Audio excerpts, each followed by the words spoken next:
Assalamualaikum warahmatullahi wabarakatuh.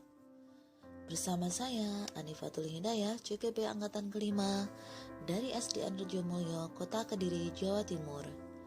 Masih dalam modul 1.4 membangun budaya positif dalam aksi nyata yang kedua sebagai lanjutan dari aksi nyata sebelumnya, yaitu membuat keyakinan kelas.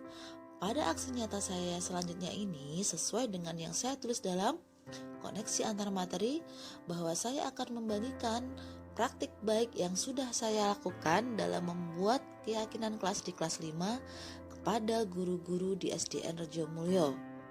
Harapannya mereka bisa melakukan hal yang sama di kelas masing-masing. Berbagi praktik baik membuat keyakinan kelas. Saya membagikan pengalaman saya membuat keyakinan kelas di kelas 5 kepada rekan-rekan guru di SDN Rejomulyo. Hal itu bertujuan untuk membangun budaya positif di sekolah dengan memulai membuat keyakinan kelas di kelas masing-masing. Saya menampilkan video ketika saya membuat keyakinan kelas kepada rekan-rekan guru agar bisa dipahami dan ditirukan. Untuk lebih jelasnya, kita simak video berikut ini. Assalamualaikum warahmatullahi wabarakatuh. Waalaikumsalam warahmatullahi wabarakatuh. Selamat pagi, salam sejahtera untuk kita semuanya. Hari ini saya melanjutkan dengan menyampaikan tentang budaya positif. Budaya positif itu adalah suatu kondisi yang harus kita wujudkan agar visi kita tercapai. Kaitannya erat dengan disiplin positif. Kemarin beberapa kali ada anak bermasalah dalam arti bertengkar dengan temannya atau melakukan hal-hal yang itu mengganggu temannya, dan itu bisa saja menjadi karakter kalau kita biarkan. Nah, peran yang bisa kita ambil agar murid-murid di SDN Rejomulyo itu memiliki karakter yang positif, itu ingin saya bagi hari ini. Bagaimana caranya membangun budaya positif. Baik Bapak Ibu, seperti yang sudah saya jelaskan tadi tentang budaya positif dan 5 posisi kontrol. Dalam restitusi ada 3 macam tahapan yang harus kita lalui. Pertama, menstabilkan identitas agar anak tidak merasa gagal.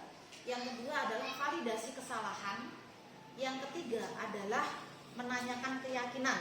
Keyakinan ini apa? Keyakinan ini adalah nilai kebaikan atau nilai kebajikan universal yang itu dipercaya semua orang tanpa ada perbedaan agama, tanpa ada perbedaan ras ataupun golongan ataupun keturunan. Jadi keluarga saya nggak begini, keluarga saya nggak begitu, nggak ada. Tapi ini adalah nilai bersama. Contoh, jujur. Agama manapun pasti mengajarkan kejujuran, ya kan? Saling menyayangi. Agama manapun pasti mengajarkan saling menyayangi. Jadi tidak akan ada masalah dengan nilai kebaikan ini. Kemarin saya sudah melakukan di kelas 5 membuat keyakinan kelas, yang ini akan saya bagi dengan panjenengan. Tujuannya bagaimana? Nanti tolong di kelas panjenengan, terutama guru kelas ya. Kalau guru olahraga silakan disepakati saat olahraga. Tentu berbeda, ya. Tentu berbeda. Nah, ini yang saya di kelas 5, mari kita simak bersama.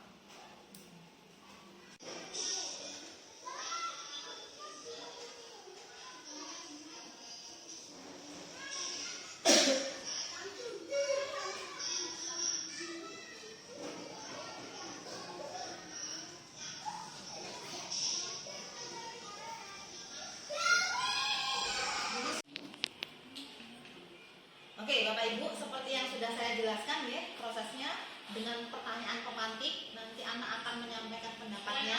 Dari pendapat itu kita bantu untuk simpulkan nilai kebajikan yang bisa kita munculkan sebagai keyakinan kelas itu apa.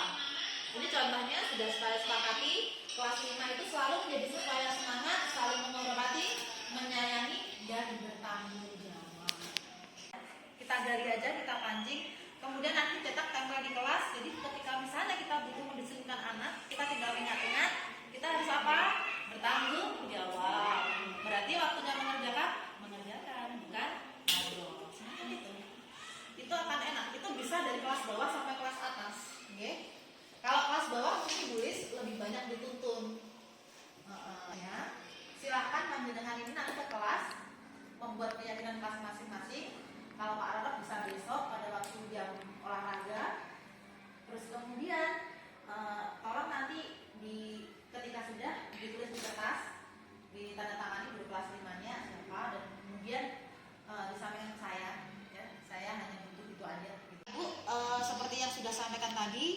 kita buat keyakinan kelas masing-masing.